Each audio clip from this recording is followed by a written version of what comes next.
Movie की start में हमें एक प्लेस को दिखाया जाता है जहां पर कुछ लोग खुदाई कर रहे होते हैं ताकि उन्हें एंशिएंट चीजें मिल सकें। वहीं पर हम फादर मैरिन को देखते हैं जिन्हें खुदाई करते हुए स्टैचू मिलता है और वो स्टैचू डीमन यानी शैतान फेजुजू का होता है। फेजुजू बहुत ही पावरफुल डीमन होता है। वो अपनी पावर से समर में गर्मी और सूखापन लाता था और साथ ही वो टिड्डियों की हेल्प से फसलों को बर्बाद कर दिया करता था। फादर मैरिन जब फेजुजू के बारे में और रिसर्च करते हैं तो उन्हें पता लगता है कि फेजुजू का दुश्मन भी है जिसका नाम है लैमास्टू। लैमास्टू भी एक डीमन है और वो अपनी पावर से मॉम्स को उनके बच्चों से दूर कर देता है। बाद में फादर मैरिन उस प्लेस पर आ जाते हैं जहां पर उन्हें फेजुजू का स्टैचू नजर आता है। वहीं पर उन्हें दो डॉग्स नजर आते हैं जो कि आपस में लड़ रहे होते हैं। उन डॉग्स को देखकर लग रहा होता है कि दोनों डीमंस आपस में लड़ रहे हों ताकि उनमें से कोई एक अपने आप को दूसरे डीमन से ज्यादा पावरफुल दिखा सके।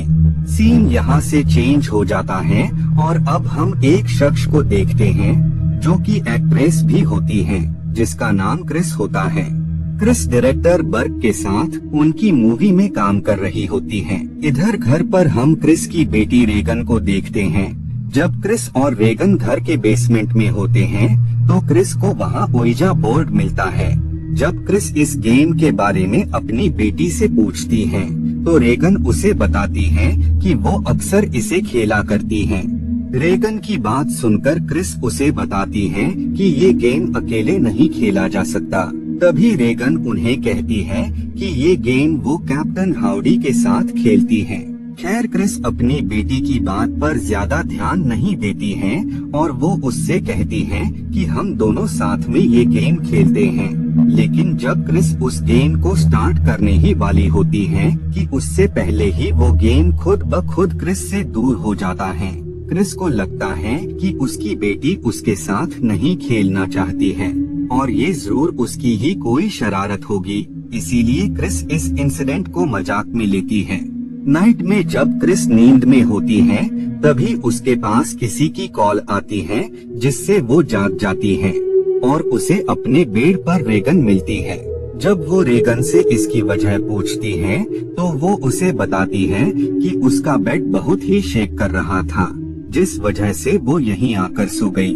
बाद में जब क्रिस अपने रूम से बाहर आती है तो उसे लॉक्ड रूम से काफी सारी आवाजें सुनाई देती हैं जो कि बहुत ही अजीब होती हैं। लेकिन ये आवाजें उस रूम से अक्सर आया करती थी जिस वजह से क्रिस उन आवाजों पर ज्यादा ध्यान नहीं देती है। नेक्स्ट डे क्रिस अपनी बेटी को हॉस्पिटल ले जाती है जहां पर डॉक्टर्स उसका चेकअप कर रहे होते हैं और उसी पल ही रेगन काफी शाउट करने लगती है और वो डॉक्टर्स को भी काफी बुरा भला कहने लगती हैं। बाद में डॉक्टर क्रिस को बताते हैं कि रेगन को कोई नर्व प्रॉब्लम हो गई है जिसके चलते उसका टोन हाइपर हो गया है, इसीलिए उसे काफी गुस्सा आता है और आगे चलकर यही प्रॉब्लम उसके डिप्रेशन का रीजन बन सकती है।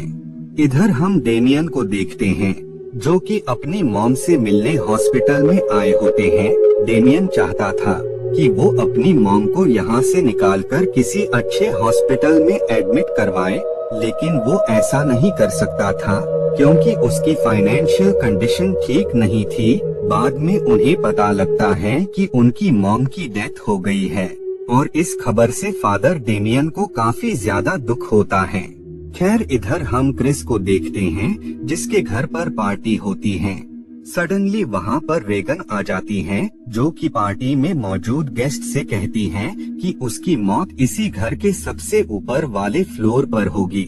सभी को रेगन की बातें काफी अजीब लगती है जिसके बाद क्रिस अपनी बेटी को उसके रूम में ले जाती है। लेकिन कुछ पलों बाद ही रेगन के रूम से शाउट करने की आवाजें आने लगती हैं और जब वो रेगन के रूम में जाती हैं तो उसे भी वहाँ कुछ भी समझ नहीं आता है कि आखिर रेगन ऐसा बिहेव क्यों कर रही है, जिस वजह से क्रिस रेगन को हॉस्पिटल ले जाती हैं। डॉक्टर्स वापस से रेगन पर काफी टेस्ट करते हैं लेकिन शॉकिंग बात ये होती है कि सारे ही टेस्ट नॉर्मल होते हैं और डॉक्टर्स को बिल्कुल भी समझ नहीं आ रही होती है कि रेगन को आखिरकार हुआ क्या है। डे बाय डे रेगन की कंडीशन बिगड़ती ही जा रही थी और डॉक्टर्स को कुछ भी समझ नहीं आ रहा था कि रेगन को आखिरकार हुआ क्या है। और अब वो पल आ जाता है जब शैतान रेगन अपने कंट्रोल में कर लेता है, जिस वजह से डॉक्टर्स को रेगन पर नींद का इंजेक्शन लगाना पड़ता है। नेक्स्ट डे जब रेगन घर पर वापस आती है तो उसे ये पता लगता है कि बर्क की डेथ छत से गिरने की वजह से हो गई है और उस वक्त बर्क रेगन के पास ही था।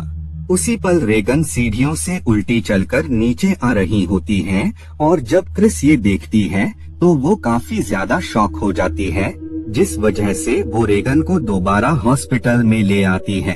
डॉक्टर्स क्रिस को बताते हैं कि शायद रेगन पर शैतान का साया है, इसीलिए आपको अब चर्च की मदद लेनी चाहिए, क्योंकि अब रेगन को मेडिसिन और इंजेक्शन तो ठीक नहीं कर सकते हैं।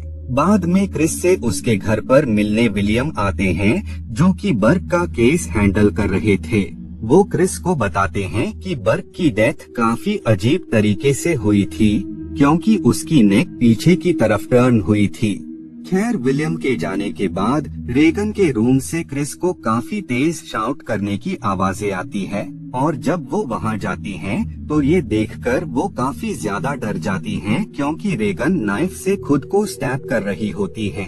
जब क्रिस उसे रोकने जाती हैं तो रेगन क्रिस पर ही अटैक कर देती है और जब सर्वेंट्स क्रिस की हेल्प करने आते हैं तो उससे पहले ही डोर खुद ब खुद लॉक हो जाता है और उसी पल रेगन अपनी नेक को पीछे टर्न कर लेती है और ये देखकर क्रिस को यकीन हो जाता है कि रेगन डीमन के कंट्रोल में है। इसीलिए नेक्स्ट डे क्रिस डेनियम के पास जाती हैं और वो उनसे कहती हैं कि उनकी बेटी शैतान के कब्जे में है और वो एक्सोर्सिज्म करके उसकी बेटी को बचा ले।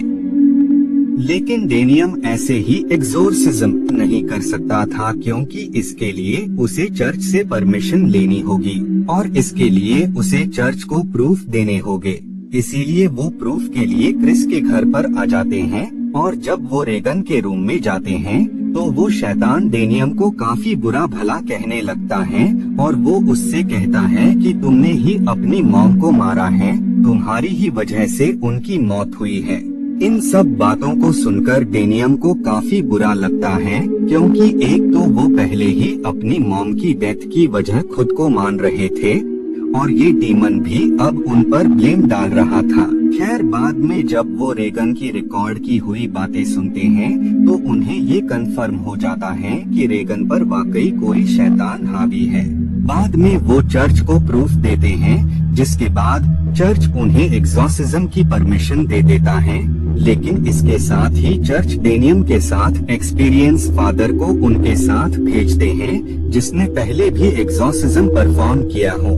जिसके बाद क्रिस के घर पर फादर मैरिन और डेनियम आ जाते हैं और वो एक्सोर्सिज्म के प्रोसेस को स्टार्ट कर देते हैं।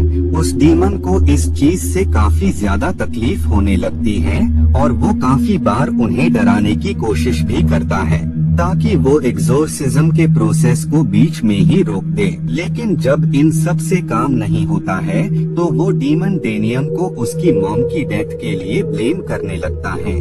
डीमन की बातों से डेनियम को अपनी मॉम के लिए काफी बुरा लगता है, इसीलिए फादर मैरिन डेनियम को रूम से बाहर जाने का कहते हैं। कुछ टाइम बाद जब डेनियम रूम में वापस आता है तो ये देखकर वो काफी ज्यादा शॉक हो जाता है, क्योंकि उस डीमन ने फादर मैरिन पर अटैक कर उन्हें मार दिया होता है और ये सब देखकर रेगन स्माइल कर रही होती है। डेनियम उस शैतान से कहता है कि वो रेगन की बॉडी को छोड़कर उसकी बॉडी में आ जाए, ताकि डेनियम रेगन को शैतान के कब्जे से बाहर कर सके। और जब उनकी बॉडी में डीमन आ जाता है तो वो विंडो से बाहर कूद जाते हैं, जिससे उनकी डेथ हो जाती है। नेक्स्ट डे हम क्रिस और रेगन को देखते हैं। रेगन अब बिल्कुल ठीक होती है और वो अब डीमन के कंट्रोल से बाहर होती है। और इसी के साथ ये मूवी यहीं पर एंड हो जाती है।